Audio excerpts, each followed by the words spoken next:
Oi gente, como vocês estão? Eu espero que esse vídeo encontre vocês muito bem. Aqui é a Rê e hoje eu tô de volta pra gente dar prosseguimento a um projeto que ele ficou aí em stand-by por muito tempo.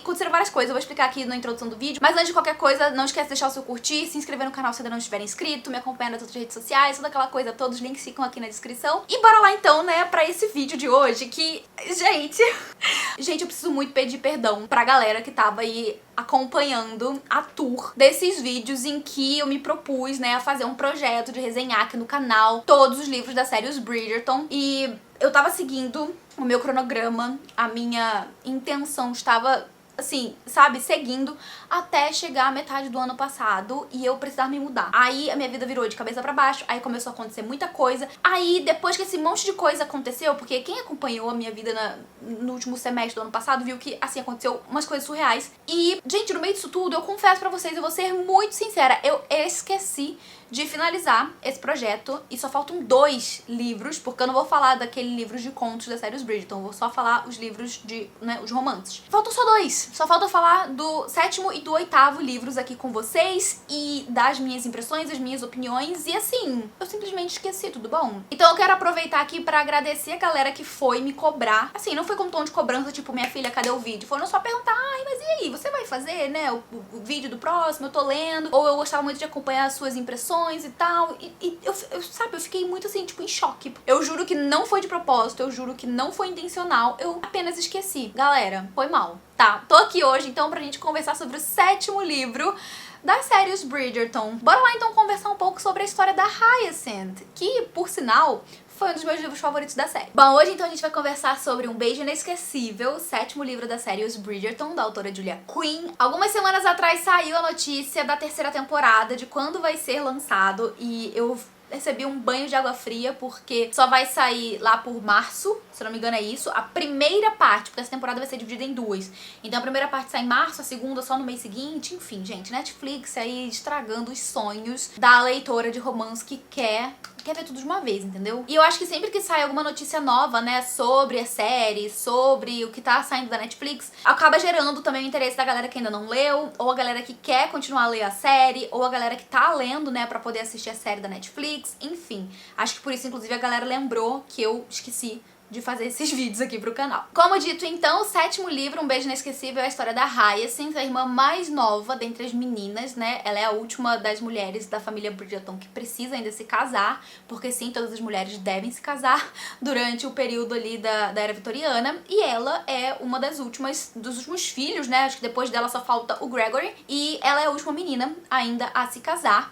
E esse livro, ele já começa com algumas cenas muito divertidas, em que Hyacinth está presente com Lady Danbury, que é uma das minhas personagens favoritas da série. E nesse livro, né, eu acho que teve um grande destaque pra essa personagem. Eu acho que ela tomou, assim, um brilho a mais nesse livro, e eu amei que ela esteve mais presente nesse livro.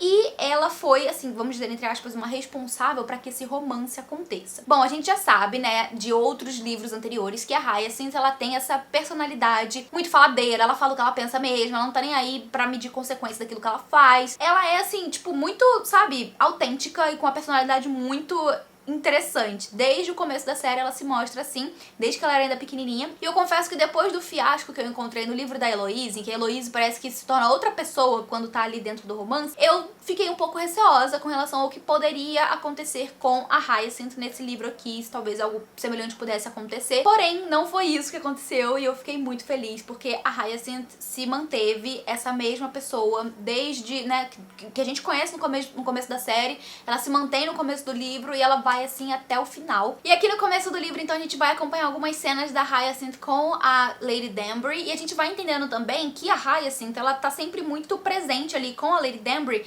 não só porque elas são muito parecidas, né, tipo, na personalidade, inclusive a galera comenta isso, né, que pra elas tomam como uma espécie de elogio, e acaba então surgindo uma amizade entre as duas, o que é muito legal de acompanhar, porque elas realmente têm uma personalidade assim, que dá uma casada, e acontece que acho que toda terça-feira, não me lembro agora exatamente, mas toda semana, uma vez por semana, a Hyacinth vai até a casa da Lady Danbury pra poder ler pra ela, né, um romance. Geralmente são romances, assim, mais românticos e com coisas acontecendo que lembra bastante uma novela mexicana, sabe? A Julia Quinn, inclusive, traz um pouco do que tá acontecendo na história que elas estão lendo pra dentro do livro, que é muito interessante, porque a gente consegue acompanhar o que elas estão lendo e também acompanhar as interações delas, o que é bem divertido em alguns momentos. Então, toda semana ela tá lá pra poder cumprir ali, né, o propósito dela de fazer uma visita pra Lady Danbury e também fazer, né, a leitura do livro junto com ela. E se eu me lembro bem, porque já faz algum tempo que eu li, num dos dias que ela tá lá, né, fazendo essa visita pra Lady Danbury, quem vai chegar vai ser um dos netos da Lady Danbury, que é o Garrett. Ele vai chegar, vai ter uma interação ali entre elas e tal, geralmente tem uma alfinetada ou outra, porque a Hyacinth, ela é assim. Acontece que a outra avó dele, né, se eu não me engano é a avó paterna dele, faleceu e deixou um diário com ele. E daí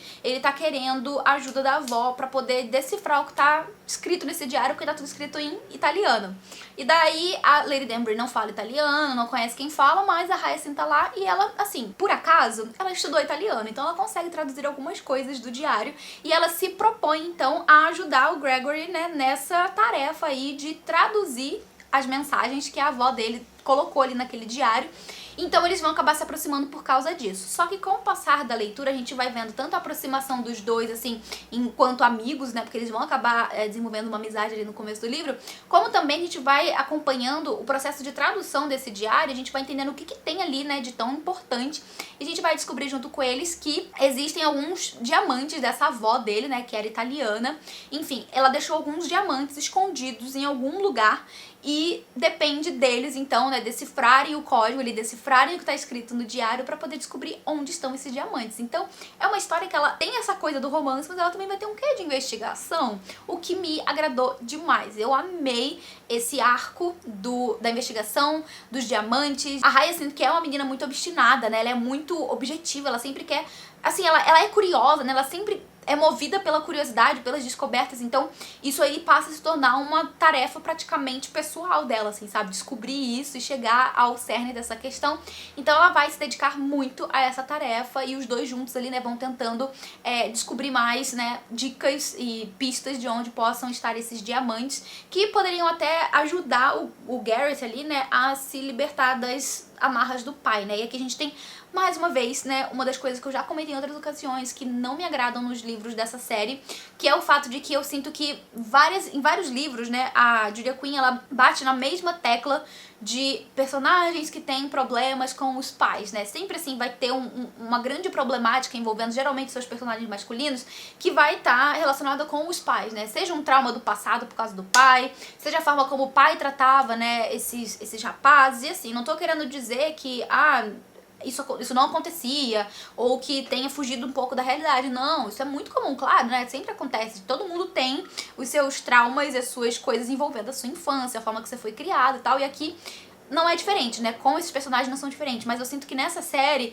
é sempre trazido muito isso, sabe? Em vários personagens eu sempre acho que fica um pouco batido, porque a gente vai lendo, né, diferentes livros, esperando diferentes coisas e quando a gente vê, a gente tá nessa de novo, sabe? A história do Visconde, por exemplo, né, o Anthony tem lá o seu passado com o pai, que não é, assim, muito bem de um trauma de violência, né, ou de um maltrato, mas é um trauma que ele carrega na sua vida adulta por causa do seu relacionamento com seu pai. E depois disso a gente vê em outras ocasiões também, né, em outros livros, em que a gente vai ter personagens que vão ter a grande problemática da vida deles envolvendo, né, o relacionamento deles com o pai. Até mesmo o Duque Eu, que é o primeiro livro, a gente tem, né, o caso de que o Duque não quer se casar com ninguém pra poder provar uma coisa pro pai, né, pra poder se vingar do pai. Então, assim, eu sinto que quanto mais a gente vai lendo essas histórias, a gente vai vendo de novo, né, a mesma coisa, vai ficando, sabe, cansativo. Porque quando a gente olha para uns livros de romance de época, em que a gente já sabe o que a gente vai esperar, que são romances acontecendo geralmente, né, nesse ambiente aí de aristocracia e tal. Então, a gente já sabe os costumes, a gente já sabe o que vai acontecer, já sabe que vai ter um romance. Então, eu acho que o que as autoras teriam como material pra diferenciar é justamente, né, as características desses personagens, o que faz eles serem quem são, né, o que faz eles quererem o que eles querem. E quando isso é muito parecido dentro de livros da mesma série, acaba ficando um pouco cansativo. E aqui eu tenho essa crítica pra esse livro, que sim, foi um dos livros que eu mais gostei de ler, porque eu gosto muito dessa personagem, eu gosto muito da construção que a autora faz aí dentro desse arco, né, da investigação. Então, assim, eu gosto desse livro, foi um dos meus favoritos por esses motivos. O romance também é bem legal, e tem aqui aquela questão do romance que é bem difícil de acontecer, vamos dizer assim, porque a Hyacinth, ela não é uma pessoa muito fácil. Tem também o fato de outros personagens da série aparecerem nesse livro, personagem que eu já gosto, né, tipo a própria Lady Danbury, tem também o aparecimento da Penelope, então assim, são personagens que fazem parte da série, que eu já gosto de outros livros e que estão presentes aqui de novo, então tudo isso foi fazendo com que eu fosse gostando mais, sabe, da história. Porém, esse ponto do protagonista, né, do personagem masculino, não...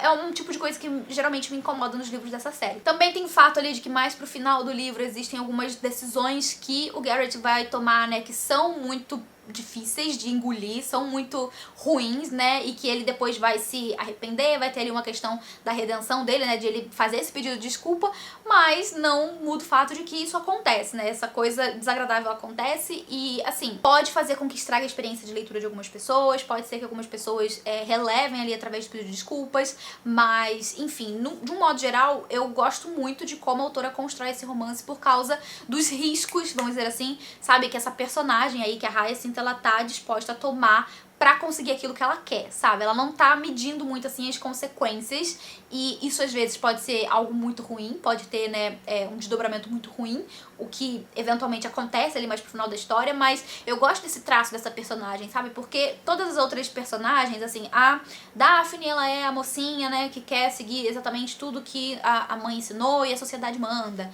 A outra personagem, que é a Heloise, ela era de um jeito e ficou de outro, então, tipo, pra mim já, sabe, desandou um pouco por aí. A outra irmã ali, que eu já não lembro mais da Escócia, gente. Eu não lembro mais o nome da irmã da Escócia. Mas enfim, ela também é uma personagem que eu cheguei a comentar isso no vídeo em que eu gravei aqui sobre o livro dela, né? Ela é uma personagem que eu sinto que eu não conheço. Eu terminei o livro sem conhecer essa personagem, sem entender sobre os gostos dela e tal. E, enfim, é uma personagem que eu tava muito curiosa pra conhecer, porque a gente já vinha vendo ela sendo mencionada em outros livros da série, até chegar no dela eu tava curiosa pra descobrir quem ela era, e eu terminei o livro, assim, sem ter muita informação, sabe, sobre essa personagem que me fizesse ter o sentimento de que eu, de fato, conheço ela. Então, aqui no da Hyacinth, eu acho que foi, assim, um grande destaque pra mim, porque eu acho que foi uma das irmãs que mais sobressaltou, assim, sabe, dentro da família, e eu gosto muito dessa personagem, eu gosto muito de como a autora construiu o livro, então esse foi um dos livros aí que eu mais gostei dentro da série, embora não seja ainda o meu favorito. E embora tenha essa questão aí, né, de que, de novo, eu já comentei em outras ocasiões e outros vídeos dessa série de vídeos aqui que me desagrada um pouco, né, com relação aos personagens masculinos, porém, eu gostei muito do livro e foi uma grata surpresa, porque eu não tava esperando que eu fosse gostar tanto assim. Então é isso, gente. Tá aqui finalizado o nosso vídeo conversando sobre Um Beijo Inesquecível. Mais uma vez eu vou pedir desculpas aí pela demora em trazer esse conteúdo, por eu ter esquecido de que eu não tinha terminado ainda esse projeto. Já vou também gravar aqui o vídeo sobre o livro de número 8 e em breve vocês vão ter esse conteúdo aqui no canal também. Se você gostou desse vídeo, não esquece de curtir, que isso ajuda muito na divulgação do canal. Comenta aqui embaixo se você já leu ou se tem vontade de ler a série, se você tá acompanhando a série na Netflix. Comenta aqui que eu vou adorar saber. Vou ficando por aqui, não sem antes agradecer aos apoiadores do Catarse. Muito obrigada por tudo, gente. A gente se vê no próximo vídeo. Um beijo grande e até mais. Tchau, tchau.